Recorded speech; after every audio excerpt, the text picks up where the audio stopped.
Hey everybody, Cheryl here again, and today I wanted to talk about high lift blondes. The first thing I want to do is I want to share with you a couple stories that I have in my past concerning high lift blondes because I wasn't aware of the dynamics of the high lift blondes themselves. So I remember 30 something years ago, 3 o'clock in the afternoon, young lady and her mother come into the salon. The girl has black hair from scalp to ends, and she had apparently put it on after her mother went to bed because she decided she wanted black hair.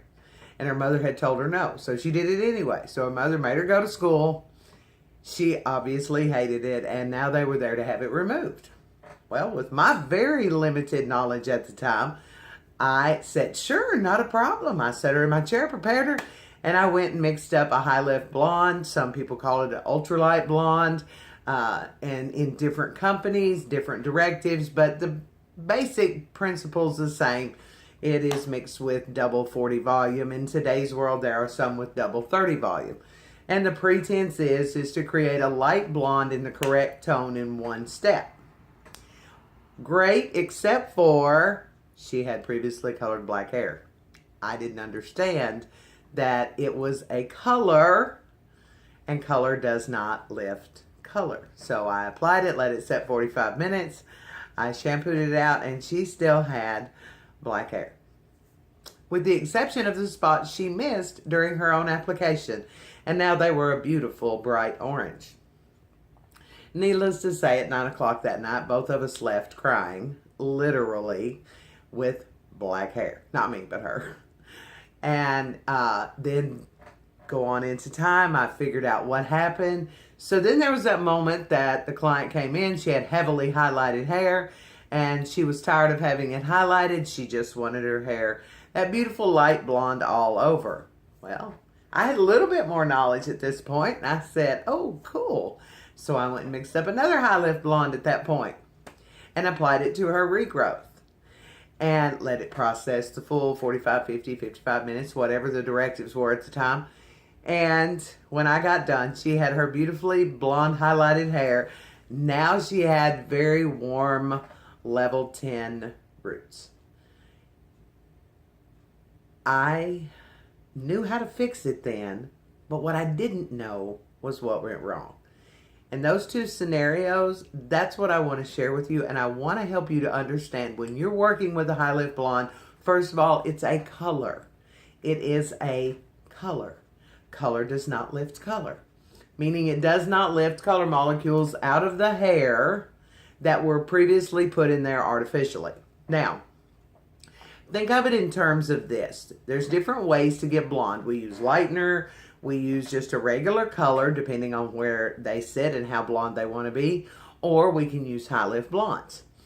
Each one of them have their own dynamics and the things that they do. With high lift blondes, what happens is it's actually lifting the cuticle of the hair, pulling out some color molecules and replacing them with very cool ones, depending on the tone, to help counteract the natural underlying pigment that you exposed when you lifted that out. Okay? Now, here's the thing, and here's the thing that we miss as stylists. The manufacturers promise us 4 to 5 to 6 levels of lift. Sounds great, right? Well, first of all, it needs to be done on virgin hair. Secondly, your expectations must line up with the reality of what the product can and will do. For instance, if you look at how light my blonde is way off the chart. So the company promises you it will lift 5 levels and you start at level 6. That takes it up to a level 11. I'm 4, 5, 6 levels beyond a level 11. The company has not lied to you. It lifted it right where it said it would. Your expectation did not line up with it. The word ultralight, high lift, indicates that there's going to be something that's going to happen. But if this is your expectation, you will be disappointed. It has a job to do. It does its job well. And we have to understand when and where.